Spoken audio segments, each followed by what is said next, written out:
My name is Alex Lee, and today's episode on Design Seat, we will be revealing a transformation of a two-story terrace house that initially looks like this, and with the influential impact of design and architecture, the transformation turned out like this.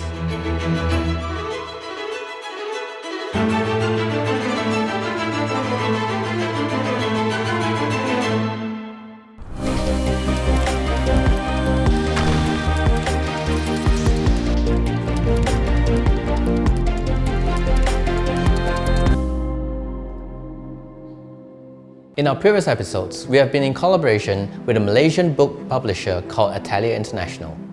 This exciting collaboration has brought us an overwhelming impact in a surge of requests for us to feature more content in regards to the terrace transformation projects in the tropics of Malaysia.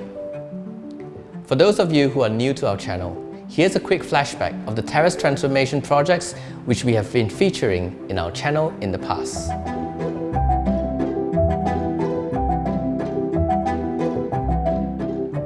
It still gives me the thrill of excitement every single time I glimpse through our playlist of our previous features.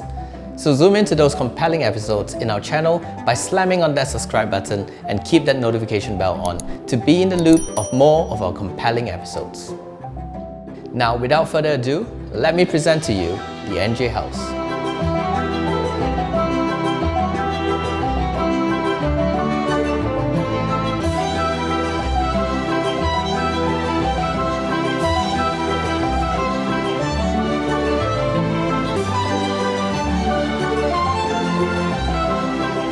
The NJ House is an extraordinary house, built by Sime Darby in 2009, but totally transformed just 10 years later by its architect owner to suit the lifestyle of her family.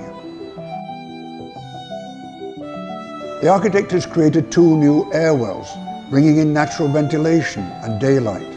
Cross ventilation has been improved dramatically, and greenery has been introduced, with the sacrifice of just one car parking space. A wonderful space has been created for alfresco dining.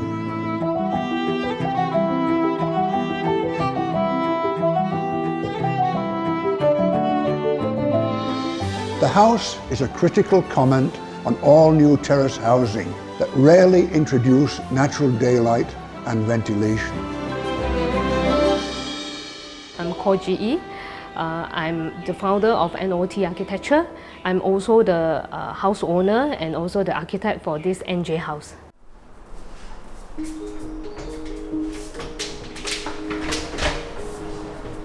The house originally was designed as a double story. This layout actually comes with a guest room on ground floor. But because the guest room is actually taking up half of the space, leaving the living hall a very long, narrow space. When I redesigned the house, I want as much as natural lighting into the house and also natural ventilation. And this is why I came up with this idea to introduce the courtyard into the house.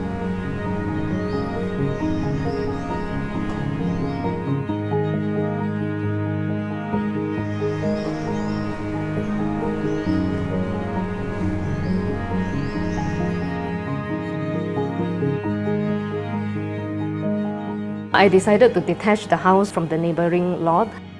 So I detached at the side where the staircase is, just front and at the back.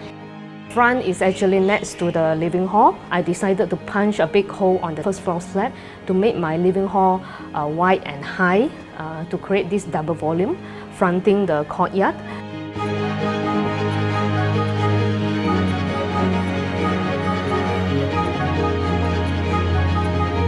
So when we come into the house, of course you will see a very wide and also spacious double volumes living hall. Even the levels of this courtyard and the living hall is the same, because I want a direct view to external. So it's just like having external space next to the living hall. And when you come straight into the house, you can see the dining. After the dining table, that is where our bar top is.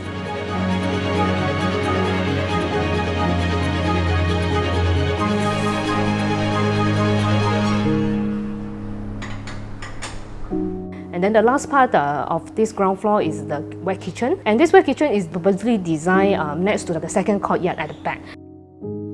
One of my favorite spots in this property is this alfresco kitchen. You would never have guessed the second courtyard would be designed like this. I mean, one courtyard for the double volume living and the second courtyard designed with a very pleasant space created for dining al fresco, served directly from the kitchen stove. This space feels like a hidden alley catered for a private dining experience.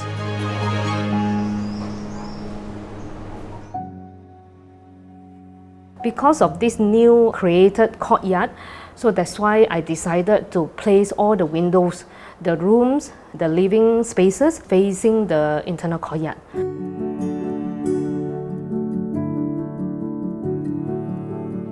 You know how most houses struggle for natural lighting, and the only natural lighting that you would be able to enjoy is the front and rear of the house.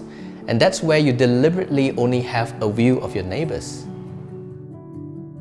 I want the natural lighting to go into every part of my house, every spaces, every room. So that's why you can see the staircase, the original staircase that I maintained. I introduced a slate opening at the end of the wall to bring the light into the staircase. The outcome of this restructured floor plan is an extraordinary transformation, where you can enjoy the natural lighting from within the property and yet be able to enjoy a view.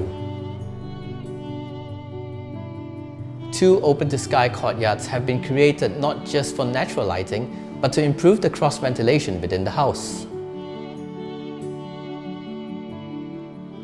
The new staircase to the second floor extension is constructed using folded perforated steel, which assists with ventilation by the stack effect, allowing the natural air circulation to swiftly disperse upwards. This clever staircase design also reduces the weight load of the existing structure and at the same time allows unique shadows to flood the interior walls, which is created by the sunlight from above.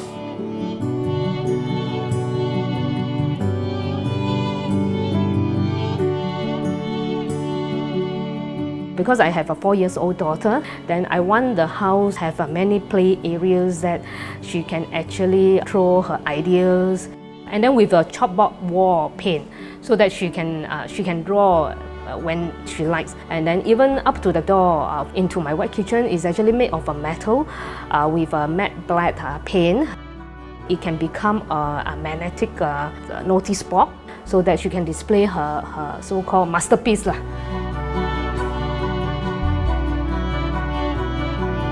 So coming up to the first floor, I moved the master bedroom instead of the front, and then I moved it to the back because I can reduce the noise and it's quite away from the public spaces.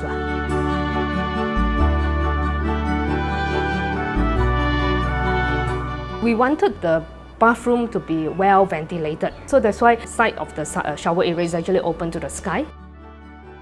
For the front, I still having 2 bedrooms. One is my daughter's room, and then another one is first guest room. For my daughter's room, I need to create a platform. I want the bedrooms to look more playful to her. The house actually has this second floor. This is a new floor. We turned the highest floor into another family areas and to house our study area as well. The study area, that family area, is actually facing a rooftop garden. I would say it's rooftop garden. And then when we open up, we can enjoy the view.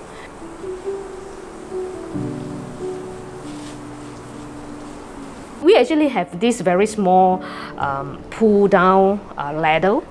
When we pull down this ladder, you can go up to the water tank area. That is the highest point of the house. Because my husband, he loves photography.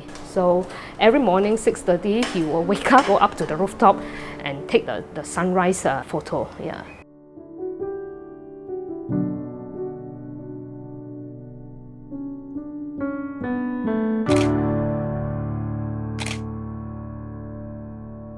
Other than the study area, we actually have a big guest room. So that big guest room can be subdivided into 2 smaller rooms. So one with a single bed and then one with a double queen size bed.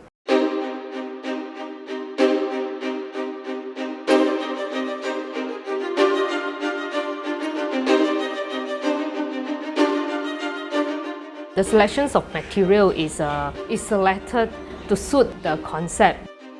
That's why when we choose the kitchen tiles, it looks, Moroccan, and then can blend very well with the rustic feel of the kitchen. And when we choose the furniture also, we actually mix, we have solid woods and then mix with steel, and we choose the leather sofa. So it can actually blend very well in this kind of setting, in this kind of concept. I want the house to look very light, especially at the front. So that's why I decided to design a RC flat roof to the front. I introduced the C channel actually to wrap around this RC flat roof to make it look slick. So this C channel is actually detached from the RC flat roof, and then it let the water actually go behind the C channel. So it hide away all these awful kind of stain over the time. The exterior architecture highlights an exquisite detail. With an architecture facade of a gable-shaped outline on the first floor, designed with red brick stacking manner, which allows natural ventilation and pixelated natural lighting to penetrate into the property.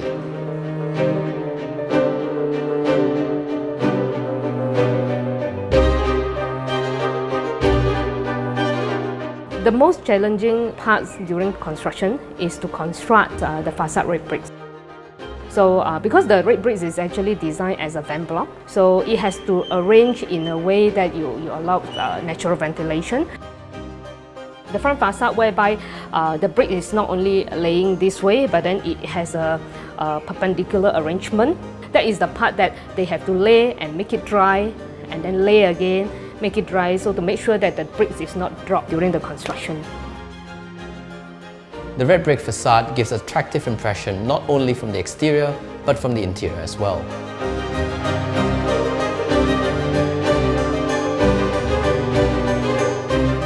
Towards the evening, when it gets darker, the lights are switched on in the interior. The remarkable architecture parades another unique identity.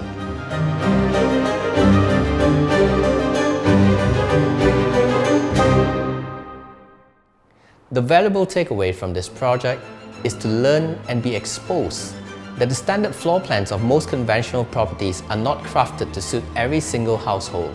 Or could it be the lifestyle of today's habitation of Malaysians has evolved? Is it time for greater attention to be emphasized into the design of the new floor plans of today's modern development that could permit for easy personalization?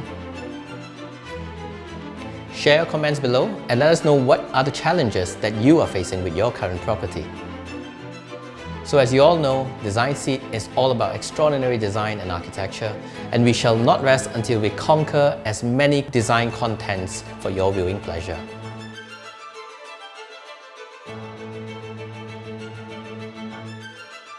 In our next episode, we will be knocking the doors to some hidden cafes with strong design influence, which could hopefully inspire you guys and uplift the awareness and boost our Malaysian design scene. So if you're not subscribed to us yet, do subscribe to us now and click on the notification button. I promise you there will be more and more exciting and compelling episodes. My name is Alex Lee and I am from Design Seat. Thank you for watching.